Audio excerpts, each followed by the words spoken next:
Macoser para sus productos Singer y Florencia. Presenta con exclusividad este programa de difusión educativa y cultural.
El tema que vamos a abordar en este bloque con Arturo Bienedel, donde tengo el placer de hacer de partener para que podamos extraer, bueno, esa cantidad de conocimientos que él tiene sobre la historia de San Francisco, que nosotros, por supuesto, acompañamos con toda la documentación del archivo gráfico. Hoy vamos a abordar un tema que es interesante, tiene que ver con el amor.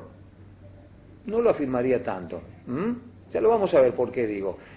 Vamos a hablar de los noviazgos, de los casamientos en el San Francisco de los primeros años. Y vamos a ver cuánto tenía de relación o no con el amor, como lo conocemos hoy. Vamos a hablar, por supuesto, también de las costumbres en los casamientos, de la forma en que se vestían, de la forma en que se conocían, de la forma en que se casaban.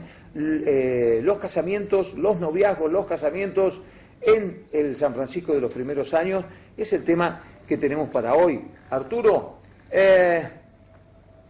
¿cómo era un noviazgo en el San Francisco de los primeros años del siglo XX? Bueno, por los testimonios que tenemos, ¿no es cierto? Relatos que hubo incluso de gente que en algún momento se aproximó a la época que estuvo en el tema, los noviazgos comenzaban con gente muy joven. O sea, no pasaba mucho. Generalmente muchos de ellos antes de los 20 años, adolescentes, la mayoría de ellos también, que no era lo mismo en el campo. La mujer cuando superaba la pubertad, en la adolescencia, ya eran objeto de casamiento, ¿no es cierto? 14, 15 años. Sí, muchos casos hay, muchos casos. Y otros, bueno, alrededor de los 20, pero una mujer más allá de los 22, 23 años, soltera, no era lo habitual. O sea, generalmente se casaban. Había hombres que sí, que a veces se casaban entre los 25, 26, 27 años, pero también antes de los 30. Es decir, había en esto varias cuestiones. Algunas las costumbres y ver dónde residían también. No era lo mismo una pareja que se conocía en el campo, porque era gente que trabajaba en el campo y venía poco al pueblo, ya sea el caso de San Francisco o cualquier pueblo de la región, claro. O bien si estaban residiendo en la localidad, si estaban residiendo en la parte urbana. Claro, si eran urbanos tenían más posibilidades. Había más posibilidades de conocer más gente. Claro. ¿No es cierto? Entonces, por eso es muy común que entre los primeros años del siglo XX tenemos los casos de muchos casamientos de primos, entre primos. ¿Por qué? Sí, porque era lo que tenían en la posibilidad de conocer. Es decir, había bastante relación de familia. Claro, hay que imaginarse que vivían en el campo, que los encuentros sociales podían ser algún evento familiar, alguna fiesta en el año, y que ahí se conocían los primos, y que muchas veces no conocían a demasiada más gente, y cuando estaban en edad de casar, y bueno... Exactamente, porque además venían muy poco al pueblo. Claro. Y si venían al pueblo, vamos a suponer, 4 o 5 veces en el año, con... digamos, las costumbres también de la época, donde los novios tenían que conocerse un poco más antes de comenzar un noviazgo también, no había oportunidad para esos muchachos o esas chicas de conocer gente que no sea extraña a su familia. Entonces... ¿La elección del novio recaía en los que eran novios o había una intervención de los padres acentuada. Hay versiones hacia donde a veces... Me parece que son más bien la excepción. Claro, los casamientos arreglados. Claro, digamos. Los padres hacían alguna, o habrán tenido alguna opción, ¿no es cierto?, o alguna intervención en decirle, bueno, conviene que te cases con tal persona, con otro, tanto de un varón como de una mujer, pero eso existe ahora en la actualidad, no era la regla, digamos. No, para nada. Yo pienso que el enamoramiento de las dos personas era la que llevaba a determinar que se formulaba el noviazgo y luego venía el casamiento. Pero el noviazgo tampoco era una cosa sencilla, porque primero era como que se simpatizaban, que se decía, se podían llegar a ver. Generalmente utilizaban la misa, las misas, las idas a la iglesia. Claro, era un evento social. Era un evento social semanal, ¿no es cierto?, que permitía que se puedan ver.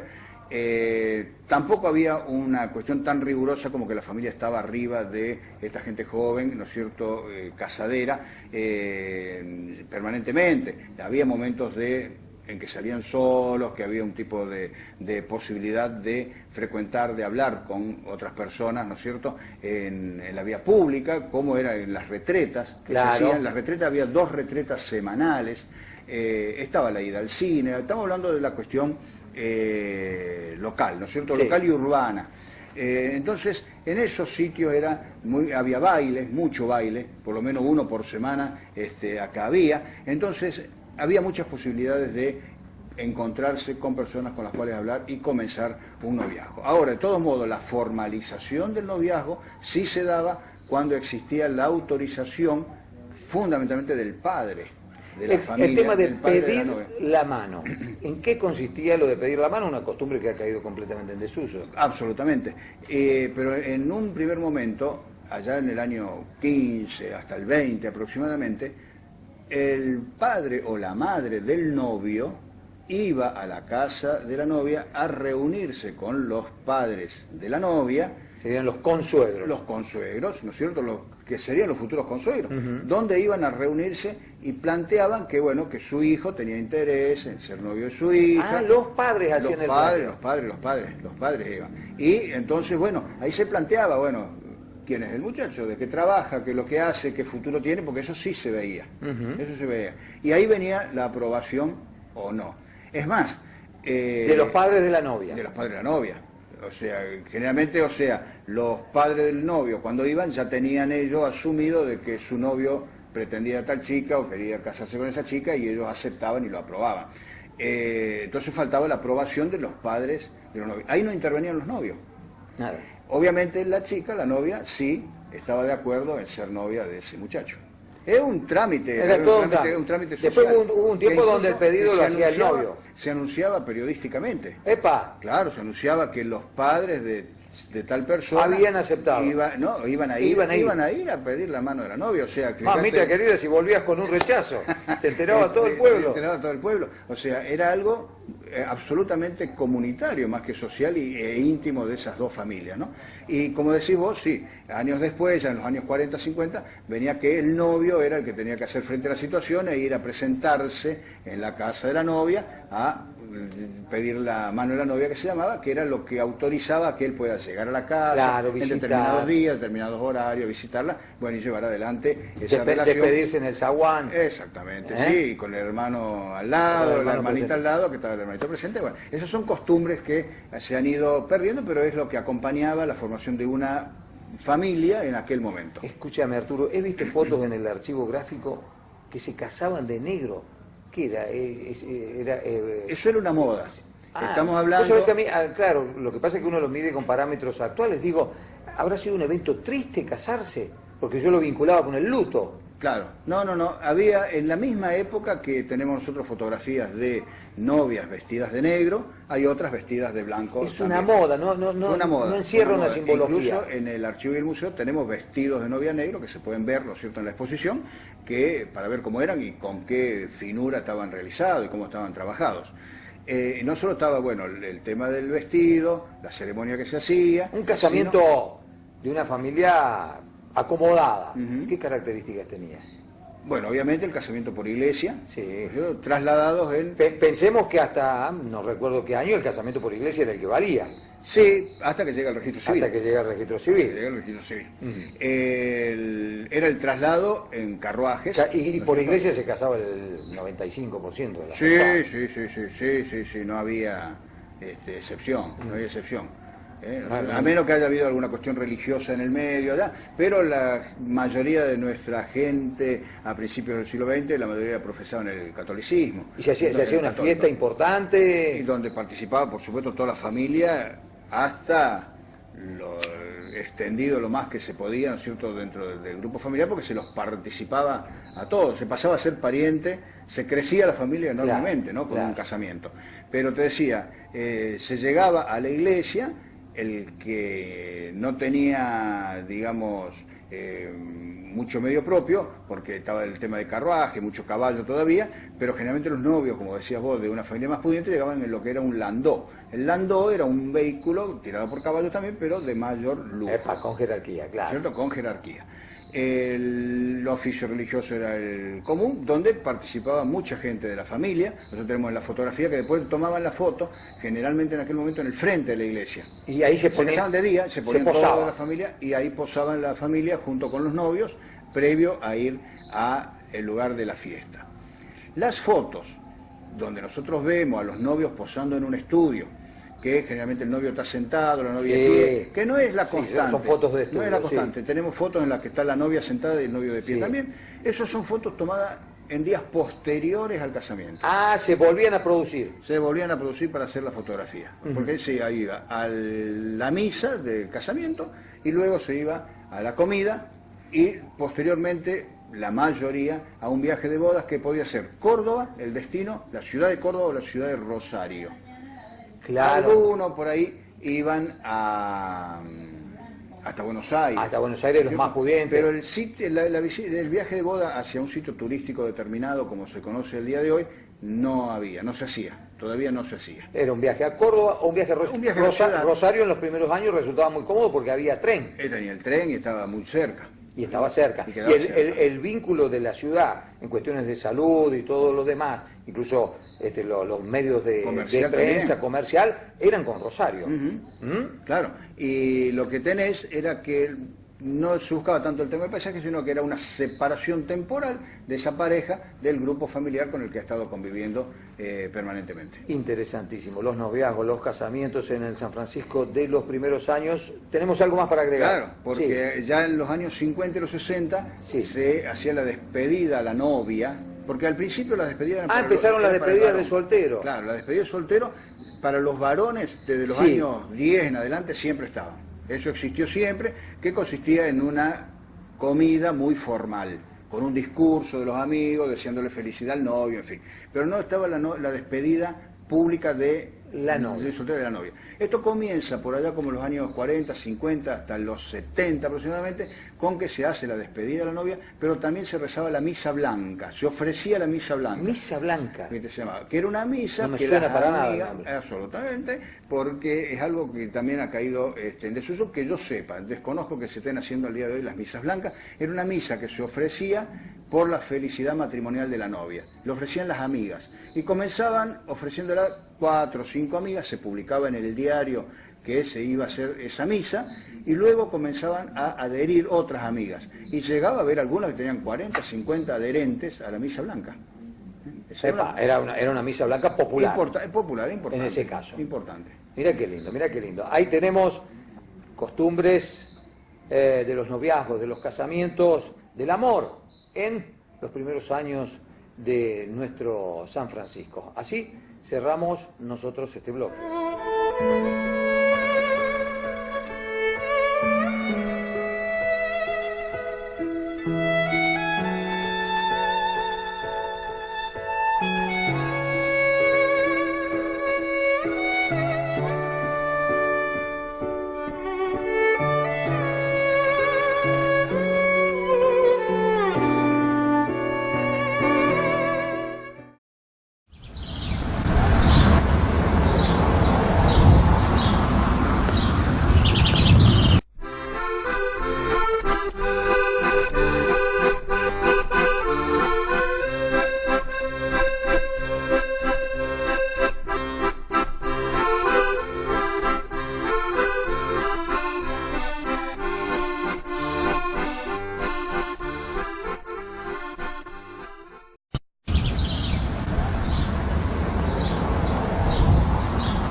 La ciudad de San Francisco ha sido cuna de grandes artistas.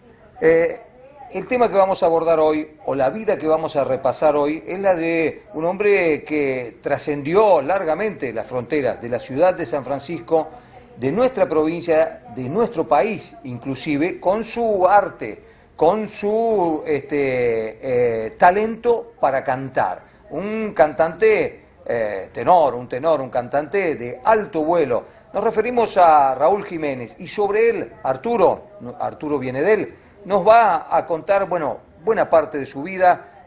Muchos se van a enterar de quién estamos hablando y también sobre el final lo vamos a escuchar, porque la verdad es una delicia escucharlo a Raúl. Arturo, Raúl Jiménez, tenor, un sanfrancisqueño por adopción, porque nació en la provincia de Santa Fe, pero que vivió la mayor parte de su vida juvenil, al menos aquí en la ciudad. Exactamente. Él llega desde la provincia de Santa Fe con su familia, allá por finales de los años 50, y a tal punto que a partir del año 1964, en esa época Raúl tenía 13 años, él nació el 14 de septiembre de 1951 y él ingresa acá a la Escuela del Trabajo, donde cursa todo lo que fue el ciclo básico de este establecimiento hasta que egresa, trabaja incluso en San Francisco y paralelamente se va formando en el canto, que era lo que a él le interesaba más. En esa época había academias de canto en la ciudad, había lugares donde desarrollar esta pasión, esta inclinación, este talento. Sí, había academias, ¿no es cierto?, o conservatorios de música, claro, principalmente, no tanto así de canto. La que impulsaba un poco el tema de la canción también era la señora de Grifa, que tenía una escuela que era una cuestión particular, donde enseñaba algo de música e incluso donde algunos chicos generalmente aprendían algunas nociones del canto. Pero el desarrollo mayor de Raúl viene algunos años después, cuando él termina integrando el coro polifónico de San Francisco. Pero lo que te contaba antes, que Raúl ingresa en la Escuela del Trabajo de San Francisco y cursa un oficio, ¿no es cierto?, que podríamos indicarlo absolutamente como nocivo incluso para la voz de él, porque la especialidad en la que él egresa, incluso desde la Escuela del Trabajo, era la de ser fundidor. Claro. Una especialidad que incluso hoy la escuela no la tiene. Era la del horno de fundición, la fundición. Estar en contacto con una temperatura altísima. Claro, incluso y respirar también. Respirar, ¿no es cierto?, un aire que de alguna manera está bastante contaminado. Entonces, esa fue la especialidad, fíjate vos, que había estudiado Raúl en la Escuela del Trabajo. Él egresa y trabaja incluso acá en San Francisco durante algún tiempo en lo que era la fundición Corradi, una de las más grandes empresas que tuvo San Francisco, claro, que esa fundición Corradi estaba ubicada en lo que en aquel momento era la prolongación de Boulevard Roca al oeste de la avenida Urquiza, aproximadamente en el sector donde ahora está el CUEM. Claro. En ese lugar es donde estaba esa fundición de Corradi y ahí trabajaba Raúl. Pero antes todavía de esto, él pasa a integrar, siendo muy jovencito, tenía 16 años, el coro polifónico de San Francisco. Claro. La primera formación del coro polifónico de San Francisco lo cuenta a Raúl Jiménez como uno de los integrantes cuando dirigía. Es uno de, digamos, está en la etapa fundacional del coro polifónico. Sí, en el año 1967. Claro. El coro debuta precisamente para la primavera del año 1967 en el Teatro Colón, con la dirección de un director cordobés que tuvo mucho que ver con el canto coral de San Francisco, que era Jorge Cout. Jorge Cout también fue director del coro de niños en San Francisco en su momento, y años después falleció en Córdoba, en circunstancias al día todavía de hoy no aclaradas. En los años 70 él fue asesinado en Córdoba. Volviendo a Raúl. Él ahí en el coro encuentra un espacio donde canalizar su vocación. Claro, y era una época en la que él estaba como autoridad municipal el comisionado Antonio Lamberghini, con Jorge Giaveno como director de Cultura, y promovían mucho la cuestión artística, las cuestiones culturales. Entonces llega a San Francisco un santafesino que era Pramacio Muñoz, sí, que era maestro de canto. Sí. Ahí surge una relación entre Pramacio Muñoz con Raúl Jiménez en el sentido de empezar a incentivarlo, como a él le gustaba tanto el canto, a que se perfeccione. Y porque Raúl ya venía desde niño integrando conjuntos folclóricos en aquel momento acá, tocaba la guitarra, cantaba a veces como solista, integró el conjunto Los Andinos. El conjunto Los Andinos era un conjunto de chicos de San Francisco que integraban también Palmisano, Romero y Jiménez, eran los cuatro, y ellos eran de unos chicos que hacían esas presentaciones en el Club Los Andes de acá. Claro, de ahí venía el nombre de los Andinos. E incluso hicieron algunas actuaciones, ¿no es cierto?, en la ciudad de Córdoba, en fin, en otros lados, y bueno, siempre estuvo, digamos, vinculado al tema del canto. Llegado a esta etapa... ¿En qué momento él tiene el despegue, digamos? ¿Cuándo se va de la ciudad? A comienzos de los años 70. Sí. Él se va entonces a formarse primero en Santa Fe con Pramacio Muñoz y luego, también impulsado por esto, a la Escuela de Canto en el Teatro Colón. Bien. Donde incluso debuta en el Teatro Colón y canta acá, ¿no es cierto?, en el Teatro Colón, siendo una persona muy joven. Uno de los pocos, o no sé si hay algún otro antecedente de un sanfrancisqueño que haya cantado en el Teatro Colón. No, yo no tengo. Que sepamos nosotros, ¿no es cierto? Tenemos... Esto habla de lo extraordinario de la carrera claro, de Raúl, ¿no? Y cómo habló él también siempre, cuando vos escuchabas hablar con él, o leías alguna declaración de él, donde él hablaba de la necesidad de una dedicación casi plena que le reclamaba el canto lírico. Claro, porque estamos hablando de una especialidad del mundo de la canción muy específica, con un nivel de profesionalismo muy alto y bueno, y con un nivel de exigencia también muy alto. Precisamente, él se especializa luego, por ejemplo, en un momento dado a cantar a Mozart, sí, y luego a Rossini. Raúl tiene grabados 11 discos long play, que le llamemos, de los discos grandes, ¿no es cierto?, con de la época de los líricos, discos de los discos, sí, de los vinilos, ¿no es cierto?, los vinilos de lírica. Y de los 11, 8 están dedicados a temas de Rossini. Él era un especialista en Rossini. Claro. Se va de la Argentina alrededor de 1984. 1984 se radica en Barcelona y ahí hace él, con su representante y con la capacidad que él tenía, una trayectoria, bueno, intachable, ¿no es cierto?, incluso hasta el día de hoy, donde desde Barcelona él comienza a cantar en toda Europa, en el Royal Opera House de Londres, canta en París, cantó en Florencia, en Tokio, en Berlín, Madrid, en fin, en todos lados. La curiosidad estaba en que recién debuta en el Teatro Liceo de Barcelona en el año 2005, ya cuando... 21 años después de haber estado radicado en Barcelona. Claro, y que el comentario era que las personas que más gustan de la música lírica obviamente conocían a Raúl Jiménez, sabían que vivía en Barcelona, pero el común de la gente, el que, bueno, que a lo mejor fue frecuentar alguna ópera en algún momento, pero que no es un estudioso del tema, ni es un especialista,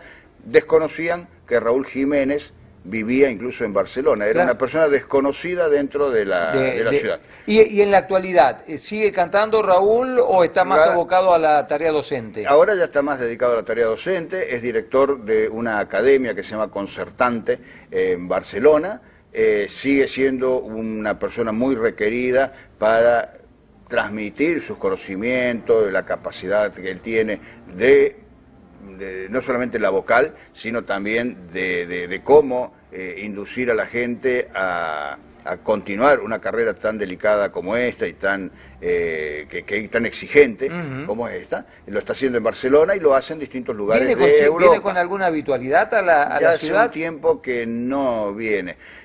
Yo, una de las últimas veces que recuerdo que él estuvo cantando en el Teatro Mayo, aquí en San Francisco, en el año 2006-2007, que vino a ofrecer un concierto, porque había estado cantando en el Teatro Colón, y sus amigos del coro polifónico lo convocaron para que venga a cantar a San Francisco, él con mucho gusto vino, lo hizo en una velada que fue benéfica, y como prácticamente él ha perdido ya todos los vínculos familiares, ¿no es cierto?, aquí, o casi todo su relación familiar, entonces él no está viniendo ahora a San Francisco y está con una gran ocupación en la tarea ahora docente en España, ¿no? claro, principalmente en Barcelona. Sigue radicado en Barcelona. Sigue radicado en Barcelona. No obstante, bueno, tiene, digamos, algunas que otras incursiones como protagonista en algunas de las óperas, pero obviamente él mismo admite, ¿no es cierto?, por una cuestión de su edad, va, digamos, como buscando algo que sea menos exigente, porque tiene mucho cuidado en el sentido de que no quiere, digamos, aparecer, digamos, cantando de alguna manera en una forma forzada o algo que ya no dan las cuerdas. Hay que tener en cuenta que es una persona que ya tiene ahora 64 años, pero sigue perfectamente en actividad. En actividad. A través de esta semblanza que nos realizó Arturo, hemos conocido una parte de la vida de este enorme artista con raigambre sanfrancisqueña. Ahora lo que les vamos a proponer es escucharlo. Lo que sigue son un par de minutos de Raúl Jiménez cantando, deliciosos, recomendables.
Macoser, para sus productos Singer y Florencia.